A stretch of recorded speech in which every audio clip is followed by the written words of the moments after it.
Welcome back to another episode of 10/8 TV.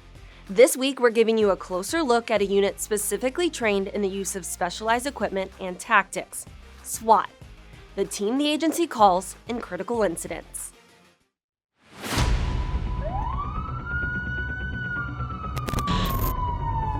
You have to be able to respond at a moment's notice, whether you're on or off duty. We're on call 24/7. Dispatch 1CM06. Copy a barricaded subject with a signal 0 and at least one hostage. I think to be on SWAT, it takes a person of integrity, somebody that can make good, sound decisions under pressure, somebody that can shoot, somebody that's in good physical shape, somebody that holds themselves to a higher standard than everybody else. My name is Lieutenant Chris Pers. I'm one of the Special Operations Lieutenants for the Sheriff's Office. I've worked here for 24 years, been on the SWAT team for 20, and I'm currently the SWAT team commander. All units responding to this call, SWAT has been notified and en route. Typically, SWAT will go to any situation that raises beyond the scope of what patrol or other responding units can handle, basically as a force multiplier. A barricaded subject, a hostage situation. As well as executing search warrants or manhunt operations. A typical call-out will be initiated by the patrol watch commander or a supervisor on scene that's in charge. In addition to that, any current SWAT team member can activate the team in a rapidly evolving situation if they feel the need. It looks like a dispatch call. It comes out to every member as a siren going off on your phone. It's a part-time unit, so anytime that call goes out, we have to drop what we're doing. If we're out to dinner with our family, we have to go. If we're sitting at home with our kids watching a movie, we have to go. It is a part-time job, which in a way makes it more difficult for our members because you are carrying the burden of a primary job. For me, it's patrol. I have a squad that I manage, but I'm constantly being pulled away to manage SWAT. But after 13 years on SWAT, Sergeant Brad Pope says he wouldn't change a thing. Prior to law enforcement, did 4 years in the Marine Corps, did 2 combat tours to Iraq during that time. So I was very familiar with being within a unit and being within a small unit of people and having that brotherhood and that cohesion. And so joining law enforcement, I saw this as an opportunity to kind of get back into that. So being a part of SWAT was just a natural choice. So I tried out as soon as I could. And it's been the best decision I've made in law enforcement. The word I picked out in that was brotherhood. So on this team, you have to be able to trust one another and have each other's back. Absolutely. We are literally training to provide each other with the coverage that we need, especially in entry scenarios. We're training to feed off of each other and essentially fill in gaps and plug holes for each other. But trust is really the big foundation that starts from the get-go, is we have to trust you. We have to know that you're somebody that we can rely on, and you'll ultimately be willing to risk your life for mine or for anybody out there in the community that needs it, and obviously vice versa.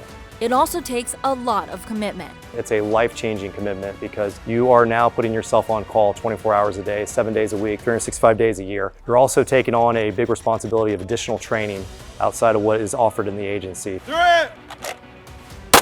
You definitely are expected to be the best of the agency. Currently, we have 26 members and 4 tactical emergency medical technicians from the fire department. Any other bleeding? Training is of the utmost importance for SWAT. We got open door left. We train extremely hard. We train a lot. You need to come up with physical contact as they're making entry into that room. The boxes we like to check at every training is to go through firearms drills, go through entry drills. Some of the firearms drills will be pistol, they'll be rifle, they'll be transitional, they'll be basic fundamentals, and then they'll be more high speed where we're shooting and moving. With entry, we may be just training basic entry skills, but that gets ramped up to hostage rescue, so the stakes are much higher. We do rappelling, we do aerial platform stuff with a helicopter, shooting from a helicopter, doing insertions, extractions with it. We do vehicle assaults, we do bus assaults. Waterborne operations is another one we do with the Marine unit. So it's a very broad spectrum of training that we do throughout the year. They also take advantage of trainings and courses outside of the agency. We also do SWAT competitions. We're very proud of the fact that we started a regional competition here at our agency back 21 years ago. All teams throughout Southwest Florida respond to that, and last year we won, and we've won a good majority of those competitions, which speaks volumes to the guys. Members are spread throughout the agency. We obviously have members on patrol, we have members in investigations, we also have people in TAC, we have people that are in our training unit, we have people that are in K-9, we have people in the civil unit. Are there other areas of the agency that respond with SWAT? On a normal SWAT call out where we do a full team activation, our incident dispatch team is going to come with us and run communications on scene as if it was a 911 center outside of it. Our hostage negotiation team will come with us, as well as in certain circumstances our hazardous devices unit. We've used aviation, we've used the Marine unit, we've used the K-9 unit. We really work with everybody, and we definitely don't do it alone.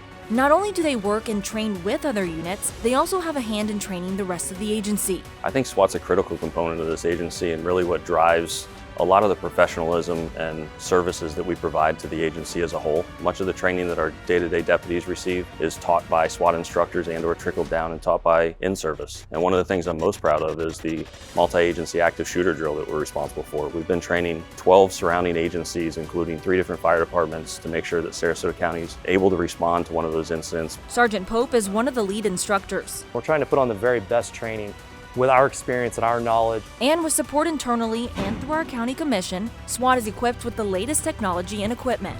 We are fortunate enough to have multiple pieces of armor, extra tech such as robots and pole cams and scopes and infrared devices, night vision devices. The most recent piece of equipment I'm standing in front of here is the Rook that was funded federally through a regional grant, and it's responsible to respond anywhere within Southwest Florida.